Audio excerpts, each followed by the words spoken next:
Excuse me. Hello, Facebook friends and Legal Roadmap podcast listeners. I am lawyer Autumn Witt Boyd. I'm delighted to be here with you today, talking all about what you need to know legally if you are going to run Facebook ads. Now, I'm going to start off with my standard disclaimer. This episode is going to get a little bit more into some legal nuts and bolts than we sometimes typically do, so it's important that I let you know. Please consider this information not legal advice. I am not your lawyer. I am licensed. I am a lawyer in the state of Tennessee, but I'm not your lawyer unless you hire our firm to work with you one-on-one. So everything is information. If you have specific questions about your business, running Facebook ads, or any other kind of advertising questions, please connect with a lawyer to talk one-on-one and get your specific questions answered. This is going to be just a broad overview, not specific advice for your situation. All right, today I'm going to dive in to 5 things you need to know if you are running Facebook ads for your online business. Now, as you know, this whole season 4 of the Legal Roadmap podcast is directed at course creators. So if you are selling an online course, today is going to be especially relevant to you, but it's also relevant if you own a bricks and mortar business, if you are selling digital products, or even services. So any kind of advertising, this is going to be important information for you and your business. So let's dive right in.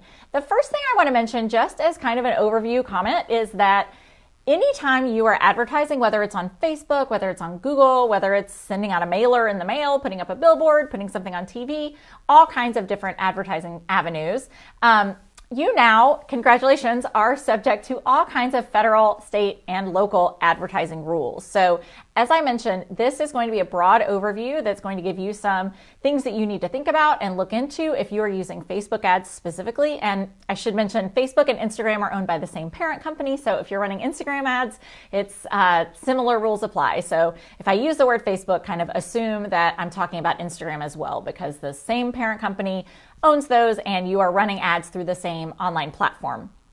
You actually set them up in the very same place. So similar rules are going to apply.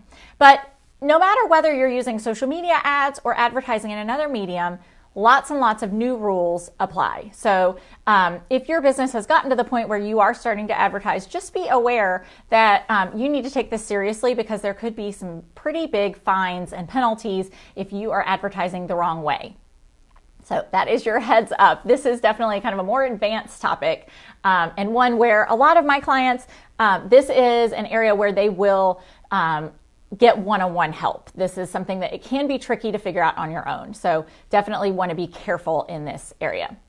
Okay, so the first thing that I want to tell you, the first thing we're going to cover is that you may not know, but Facebook has very specific and lengthy policies for advertising. So this is not really, it's not a state or federal law, but if you want to swim in Facebook's pool, if you want to play on their playground, you have to follow their rules. It is basically a contract that you're entering. They have specific rules that if you want to give them your money and have them show your ads to their users, you have to play by their rules. So if you go, I've got this all pulled up. Let me see if I can access it while we're talking. Always have too many windows open. Okay, so these are available if you just Google Facebook ad policies, you'll find them, but facebook.com/policies/ads is going to be that URL if you are looking for it. And it is way too much for me to even go over all of the Facebook ad policies. I mean, it is pages and pages and pages and pages of policies. But just know that should be your starting point, because there are different rules for different kinds of ads, different kinds of products, whether you're using video ads, graphic ads, text ads, all kinds of different ads, all kinds of different products have very specific rules. So start there. But I'm going to cover a couple of kind of hot topics that you will see when you go there, just to kind of give you some background and help point you in the right direction. And I will mention, I'm recording this on Wednesday, July 24th, and these ad policies change. So if you are doing Facebook advertising a lot, this should be something that you come back to and you check in every month or two to make sure if they have changed something, just to be aware, especially if you've got a big launch coming up or a big new campaign you're working on.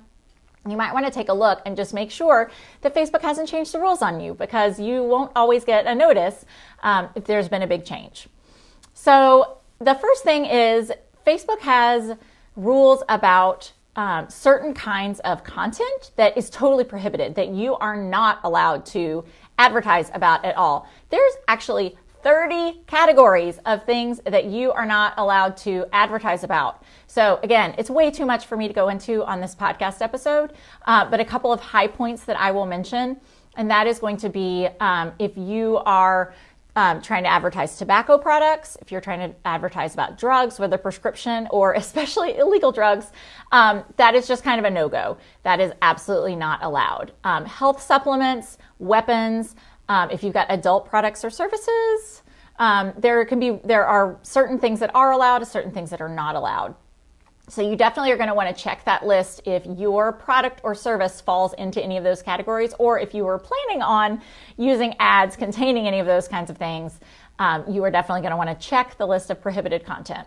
There's also a long list of restricted content. So not totally prohibited, but very specific rules. And that is going to be around alcohol, dating apps or dating services, gambling. There's a whole long list. Let's see, there's 13 of these.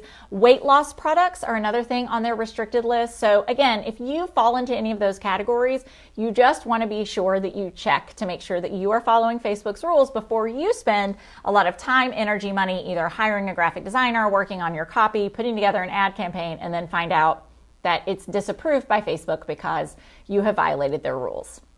So checking the Facebook ad policies to make sure that you are playing by the rules is your number one thing. I'm going to go into 3 really quick things under these Facebook ad policies, just to give you, again, a little bit of an overview. This is a big one.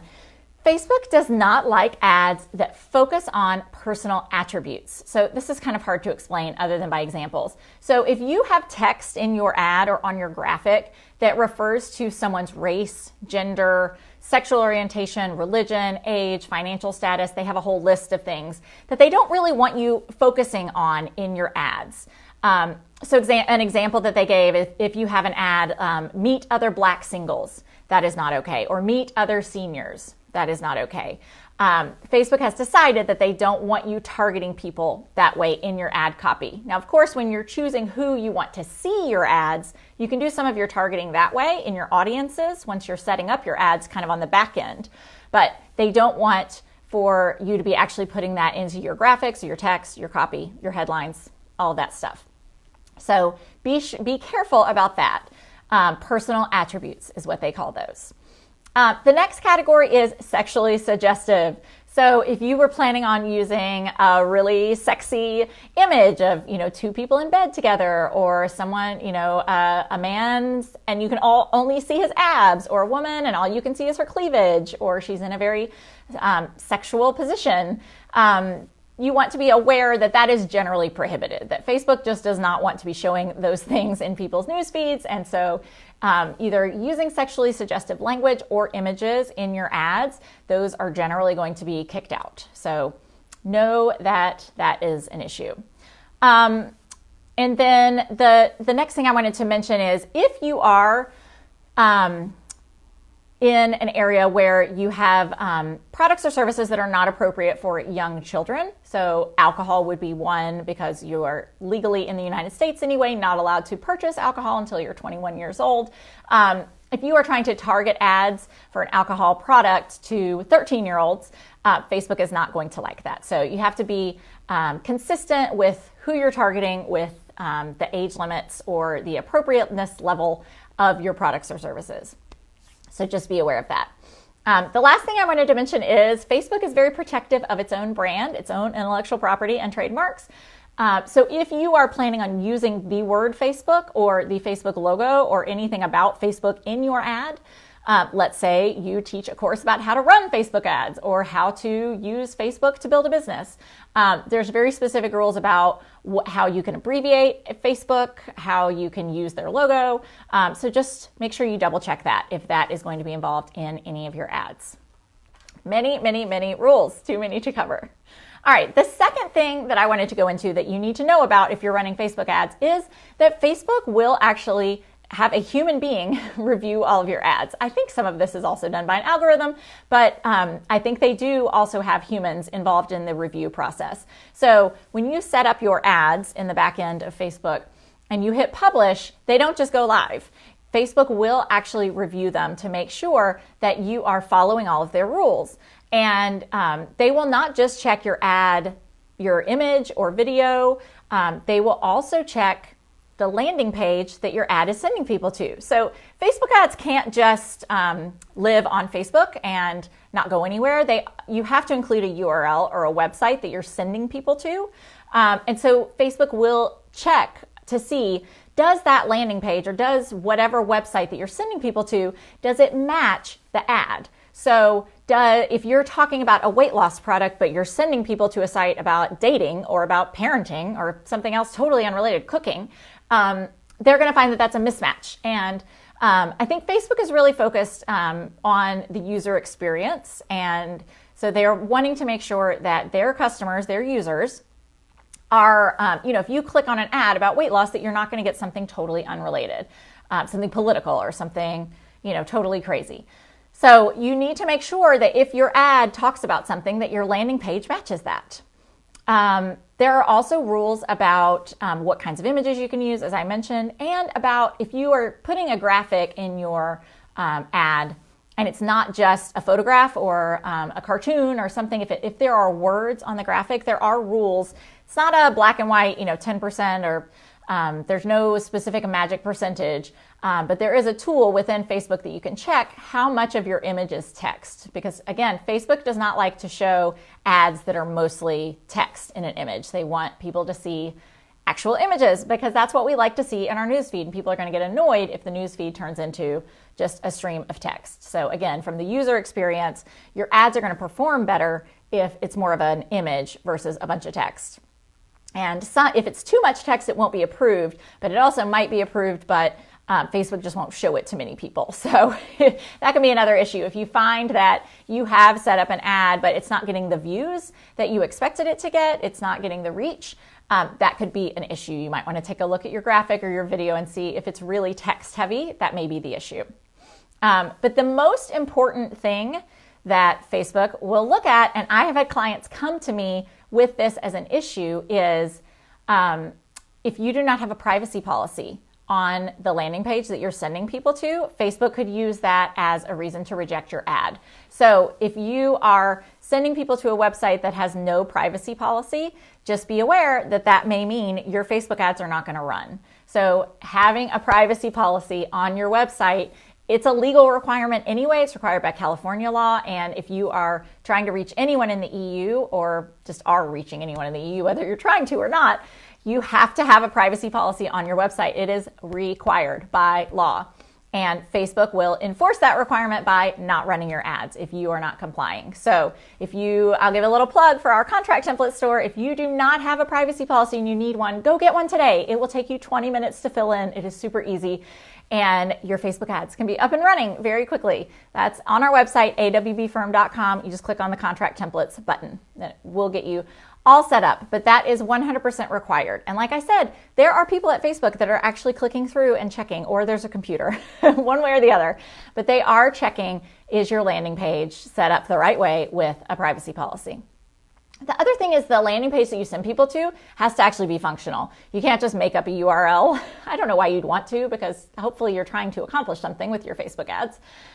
But you can't send them to a website that's just, an error page or that is not actually a functional web page. So it has to actually be functional. And that web page that you're sending people to also has to comply with all these other policies. So you could run into an issue if you're sending people to a page that has a sexually explicit photo, for instance, or that is actually talking about illegal products when you're not allowed to advertise those on Facebook, or maybe it violates some of the rules about weapons or alcohol, or advertising. Even legal drugs are not allowed to be promoted through Facebook ads. So it's not enough for your Facebook ad to comply with all those policies. The landing page where you're sending people also has to comply with all of those policies. So it can be tricky, but just know your Facebook ad and the landing page are both going to be reviewed. And so if you're having problems getting your ads approved, you might want to look at that. Now, you can appeal the decision if one of your ads is denied. or you can just work on fixing the issue. Facebook will tell you why your ad was rejected, so you do, have a chance to try again, submit it again for approval. It's not the end of the road if it's denied. All right, so that was number 2. Make sure that you are complying with the Facebook policies so that your ads will be reviewed and approved, not denied. All right, the third thing I wanted to talk about is intellectual property. So you guys know that I focus on intellectual property in my practice with the AWB firm, copyrights and trademarks specifically. Facebook and Instagram both have policies requiring that if you post something, you are basically promising that either you created it or you own it or you have permission to use it. So you should not be using any images or text in your ads that you do not own the rights to. So please, for everything that is holy, do not go on Google image search and download a photo for use in your Facebook ads that you do not have the rights to.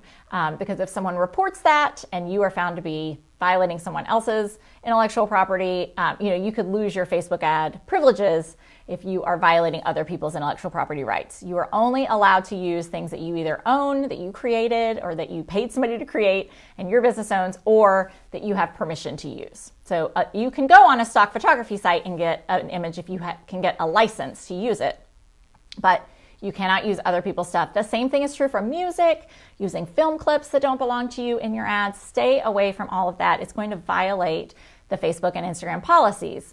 And I should mention, it's not just the Facebook ad policies and Instagram ad policies. Facebook and Instagram also have what are called community standards, which is just kind of like a best practices or a rules of the road. And so you also have to comply with those. So be sure to check those out. That's where this rule about only posting things that you own or have permission to use live. Some other things that are in those community standards are things, they don't want you to talk about violence or criminal behavior, inciting people to violence, trying to get people to hurt other people or to, go crazy, do terrible things, promoting or publicizing crime, coordinating harm, talking about things that aren't safe. There's also rules about integrity and authenticity. So, they don't want you misrepresenting things. There's rules about fake news. So definitely check this out as well. That is going to be at facebook.com/community standards, all one word. Or the Instagram link is, it's a terrible link, help.instagram.com, and many, many numbers. So if you Google Instagram community standards, you'll find those right there as well. All right. The fourth thing that you need to know about, and this, we're kind of now stepping out of the Facebook land and into federal and state laws. And there are both federal and state laws prohibiting false advertising. So even though you may think, well, I'm just advertising on Facebook, I don't really have to worry about all the laws. Yes, you do. There are federal and state rules about false advertising. So if you are in a highly regulated area, finance, selling drugs or health products, legal, you want to definitely check your own state's rules for those highly regulated industries. But just in general, something to keep in mind, you want to avoid making false statements and also any deception. So what does that mean? It means if there is something that people should know that would impact their purchase decision, you have to tell them. So for example, if you are promoting a free challenge, but if people sign up, you require them to give you a credit card and you start charging them on the 5th day, unless they take, extraordinary action to opt out, that's not really a free challenge. So you've got to be open and honest about things like that. If you are charging interest on something, you have to, maybe you have, 5 easy payments of whatever, but you're actually charging interest as part of that. You have to tell people about that. If you have a really harsh cancellation policy, you can say 30-day free trial, but to cancel, it's very, very difficult, or it requires you sending something through the mail or going to an office, or, you guys can kind of start to understand the drill. If you've got, kind of secret conditions, fine print type things with your offer, you have to tell people about that. You can't just hide them. That is considered deceptive, even if it's not outright false. But the same can be true. I've had this come up with clients that I do. We do some advertising review for our clients here with the AWB firm. So some of our larger, more traditional clients that are running big ad campaigns, they will send things to us before they publish them and just ask us to take a look at them and make sure that they are complying with all of these rules and regulations. And I had one recently who wanted to publish a survey that they had done. And it said, something like 95% said XYZ. And so my question was, well, was that 95% of everybody in that category or just 95% of people who actually responded to your survey? And it turned out it was respondents, which was a much smaller percentage of, the whole category of people. So we tweaked the ad a little bit so it was clear it was respondents, not everybody. And that was fine. The client was fine with it. So it can be things like that. You just want to make sure that you are being as truthful as possible and that you're not implying something that could maybe be a little deceptive if you don't know all the facts or all the circumstances. So false advertising is something you want to avoid. This can also come into play with if you, especially in the health and wellness arena, you may have seen people trumpeting their results. I lost 100 pounds in 3 days. Absolutely crazy results. And you may see on a website, a little asterisk, results not typical. That is because people are wanting to stay on the right side of these false advertising rules, because it can be deceptive if, you have 1,000 clients and only one person got this result, but that's the one example you're using. It's basically considered deceptive to put forth, the one shining star that got very unusual results and imply that everyone else could get those results. So you want to be careful about anything like that. Anytime you're using examples or telling people about the results they could achieve with your service or products, you want to be very careful not to accidentally be false or deceptive in any of the things that you're saying, any of the statements that you're making in your ads. So there are state and federal rules about false advertising that you need to stay on the correct side of. That's number 4. And then number 5, this is a federal rule. The Federal Trade Commission has rules about endorsements and testimonials, and if you are being compensated to talk about or promote a product or service, you have to do what are called disclosures. So you may have heard me talk about disclaimers for websites. This is a little different. This is a disclosure. You're basically telling people, hey, I'm being paid for this. So you may have seen like hashtag ad on Instagram or hashtag paid. I think there may be some other ones, but those are the two that I see the most often. And that is often used by influencers who are maybe being paid to talk about a product or service. But if you are advertising, you also have to include that. And where I see this come up sometimes in the online course space or digital product space is a lot of my clients promote other people's products or services as an affiliate. And so if you are earning a commission on the sale of a product or service through your affiliate link, with these really big launches, a lot of the affiliates will run their own Facebook ad campaign because maybe they're offering a special bonus or they want people to use their link. And so they're trying to get it in front of more people.